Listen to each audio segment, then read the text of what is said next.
तुम्ही पाहत आहात MCN न्यूज मराठी। भारतीय रेल्वेच्या अमृत भारत रेल्वे स्टेशन योजनेअंतर्गत मध्य रेल्वेच्या भुसावळ विभागातील नांदुरा रेल्वे स्थानकाचा 10.63 कोटी रुपये खर्चून करण्यात आलेला पुनर्विकास पूर्ण झाला आहे। या अत्याधुनिक स्थानकाचे लोकार्पण पंतप्रधान नरेंद्र मोदी यांच्या हस्ते ऑनलाईन पद्धतीने करण्यात आले। यावेळी देशातील 75 पुनर्विकसित रेल्वे स्थानके राष्ट्राला समर्पित करण्यात आली। नांदुरा स्थानकावर झालेल्या कार्यक्रमाला वस्त्रोद्योग मंत्री तथा बुलढाणा जिल्ह्याचे सहपालकमंत्री संजय सावकारे, कामगार मंत्री आकाश फुंडकर, आमदार चैनसुख संचेती, नगराध्यक्ष मंगला मोरकर, माजी आमदार विजयराज शिंदे, रेल्वे अधिकारी व नागरिक मोठ्या संख्येने उपस्थित होते।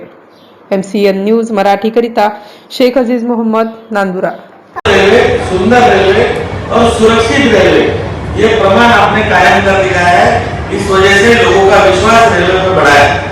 आगे मी एवढं सांगेल की येणाऱ्या काळात सुद्धा अधिकाधिक सुविधा नांदुरा असेल, मलकापूर असेल, शेगाव असेल, जलम असेल या आपल्या भागातील सर्व रेल्वे स्टेशनवर सुविधा अधिकाधिक वाढल्या पाहिजे।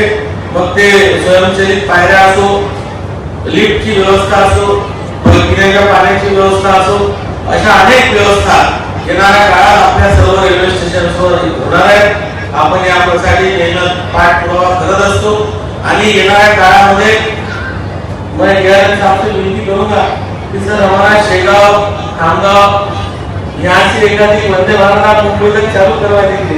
यानी हम सबको सभी को सुविधा हो जाएगी कि मुंबई नासिक वहाँ तक हमको जाने के लिए रात की मेल इधर की राह न देखनी पड़े, जिस वजह से हम सब लोग जा सके।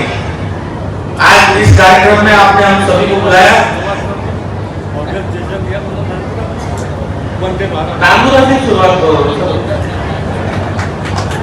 आज हा जो कार्यक्रम होते आहे मी आपल्या सगळ्यांना एवढी विनंती करेल की आपल्या या स्टेशनचं या योजनेमध्ये सहभाग केल्यासाठी मोदीजी आणि देवेंद्रजींसाठी एकदा जोरदार